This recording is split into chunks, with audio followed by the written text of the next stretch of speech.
We usually do not lose control of our money in one dramatic moment. We lose it in the quiet space between payday and the first time we say, "It is fine, I can cover that."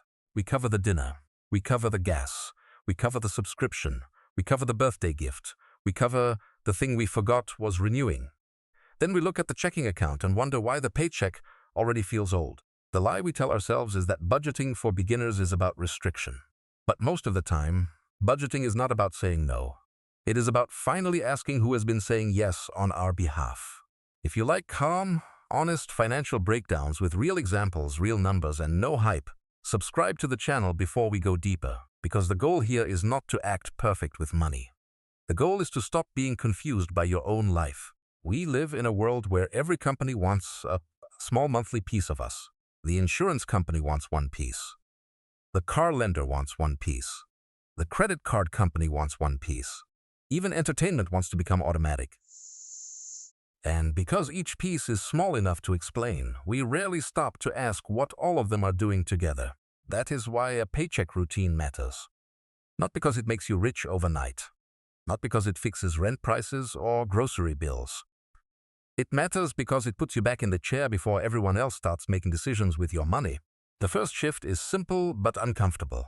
Before we ask what we can afford, we have to ask what we already promised away. Look at the first $500 of a paycheck. For many people, it is gone before they touch it. Rent reserve, gas, minimum debt payment, food, maybe a bill that hit early, and suddenly the paycheck is not income anymore. It is damage control.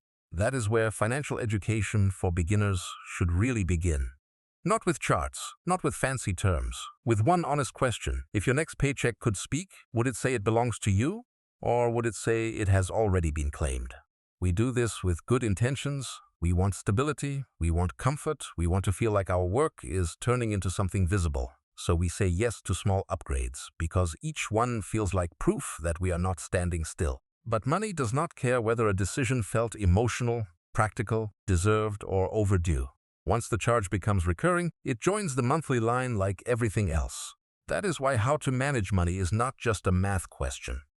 It is a memory question. What did we agree to last month that is still collecting money this month? Most people check their account balance to see what they can spend. But a stronger habit is checking your future obligations to see what your money has already been assigned to. The common belief is that financial stress comes from not earning enough. Sometimes that is true. Low income is heavy, rising rent is heavy, groceries are heavy. But another kind of stress comes from income that keeps getting divided before it ever becomes freedom. The part we often ignore is that convenience has become a business model. Food can arrive without standing up, clothes can arrive without leaving home. Entertainment renews itself. Credit can stretch the payment. Everything is designed to reduce friction. At the exact moment, we should probably slow down. After a while, spending stops feeling like a decision. It feels like background motion. Money comes in, money goes out, and we only notice the system when something breaks. This is why financial education for beginners should not shame people for wanting comfort. It should teach them how to protect comfort from becoming a trap. Comment checklist below and check the pinned comment. I'll leave the free checklist there so you can review your cash flow, your recurring payments, and the small money habits that may be draining your month quietly.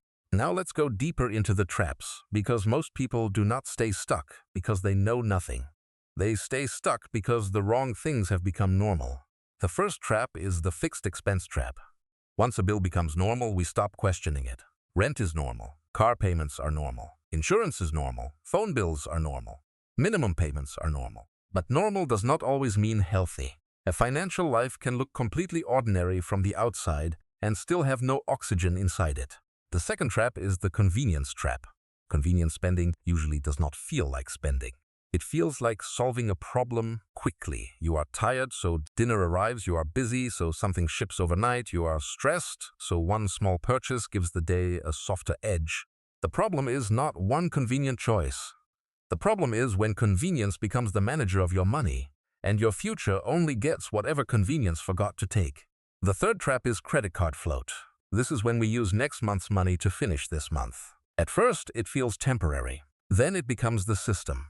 We pay the card, use the card, pay the card again, and start believing this spinning motion is normal financial management. But motion is not the same as progress. The fourth trap is delaying investing because the present feels too messy. We say we will start after debt is gone, after income rises, after the emergency fund is bigger, after life gets calmer. Sometimes that is wise. Sometimes it is just fear wearing a responsible voice. Here is the psychological trap. Confusion can feel safer than clarity, because clarity asks for action. Once we know the number, we cannot pretend anymore. Once we see the leak, we have to decide whether we are willing to close it. That is why many people avoid their own money. Not because they do not care, but because they are already exhausted, and the bank statement feels like one more place where life might accuse them. But honest numbers are not there to shame us. They are there to stop vague anxiety from running the entire financial system in our head. So the first thing we have to rebuild is not motivation. Motivation is too moody. We have to rebuild structure, because structure protects us on the days when we do not feel strong. A good paycheck routine starts before payday. We decide what money is for while we are calm, not after the deposit hits and every desire starts acting like an emergency. We choose the first jobs of the paycheck: housing, food, transportation, minimum debt payments, a small amount towards savings. Then, after the important jobs are protected, we decide what is allowed to be spent casually. Think of cash flow like a hallway. Every bill, habit, and payment is a door opening into that hallway. If too many doors open at once, nobody can move freely, even if the hallway itself is not tiny. That is why more income does not always solve the problem. A bigger hallway helps, but if we keep adding more doors, the same crowded feeling comes back. Budgeting is how we decide which doors stay open and which doors need to close. It is not about hating comfort. It is about choosing which comfort are worth the space they take. Debt is one of the loudest doors because it does not just open once. It stays open. It lets interest walk in every month and take a little more room from the paycheck. Saving is the first door we open for ourselves.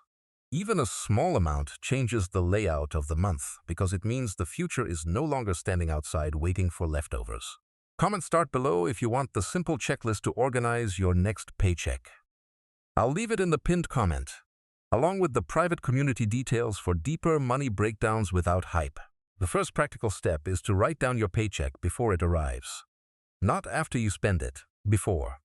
Give the first dollars a job, then let the remaining dollars become flexible on purpose. The second practical step is to separate what must be paid from what keeps sneaking in. Bills are obvious. Sneaky spending usually hides inside convenience, emotion, boredom, and automatic renewals. The third step is to give savings a place in line, even if the amount is small. If savings always waits until the end, it will keep losing to whatever feels urgent in the middle. The fourth step is to check debt when you are calm.